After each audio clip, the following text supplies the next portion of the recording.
خواتین کی طرف سے سوال ہے، نفس پہ کنٹرول ہونا چاہیے، نفس کی خواہشات نہیں ماننی چاہیے، لیکن پریکٹیکلی یہ بہت مشکل ہوتا ہے۔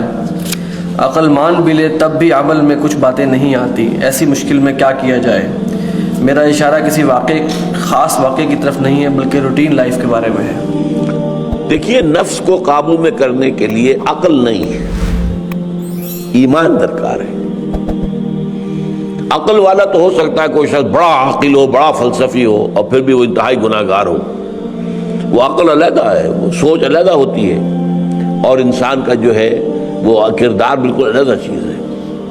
لیکن دل میں ایمان اگر ہوگا تو پھر وہ نفس کے اوپر آپ قابو پا سکیں گے۔ قرآن مجید کو اپنے دل میں اتاریے، زیادہ سے زیادہ گہرائی کے اندر لے کر جائیے، اور اس سے جو ہے یقین پیدا ہو، اور یقین کی بھی گہرائی ہو تو پھر نفس کا جو ہے مقابلہ کیا جا سکتا ہے، نفس کا بھی، شیاطین کا بھی، اس لیے کہ شیطان بھی حملہ آور ہوتا ہے۔ اِنَّهُ يَرَاكُمْ هُوَ وَقَبِيلُهُ مِنْ حَيْثُ لَا تَرَوْنَهُمْ۔ وہ جو اقبال نے کہا ہے کہ کشتن ابلیس کار مشکل است، زاں کہ او گم اندر آماق دل است، خوش ترا باشد مسلمانش کنی، کشتہ شمشیر قرآنش کنی۔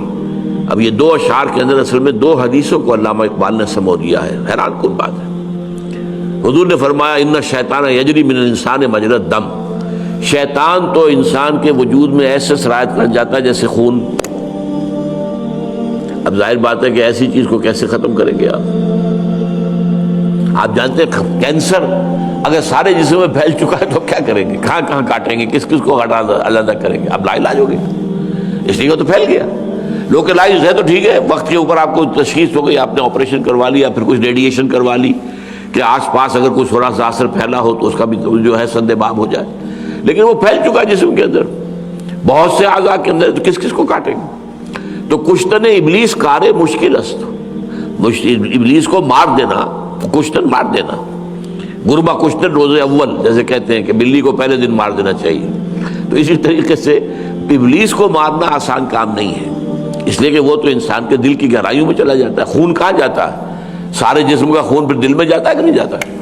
اور دل کے اندر اس نے جو ہے وہ ٹھکانہ بنا رکھا ہے۔ تو اس لیے، لیکن دوسری حدیث کیا ہے؟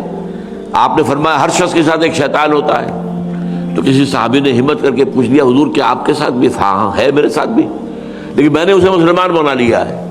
تو یہ دوسرے مسئلے کے اندر آیا ہے، خوش طرح باشد مسلمان اشکرو، اپنے ابلیس کو، اپنے شیطان کو بہتر یہ کہ مسلمان بنا لو۔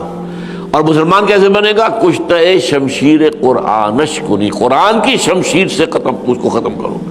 تو یہ ہے اپنے نفس کے خلاف، اور شیطان بھی تو نفس کے ذریعے سے حملہ آور ہوتا ہے، یوسوس فی صدور الناس، وہ وسوسہ اندازی کرتا ہے، پھونکے مارتا ہے۔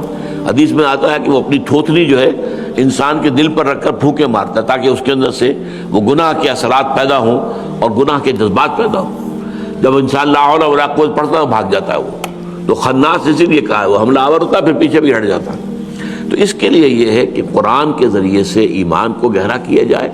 ایمان گہرا ہوگا تو آپ شیطان سے بھی لڑ سکیں گی، اور آپ جو ہے وہ اپنے نفس سے بھی لڑ سکیں گی، اور یہی ایک راستہ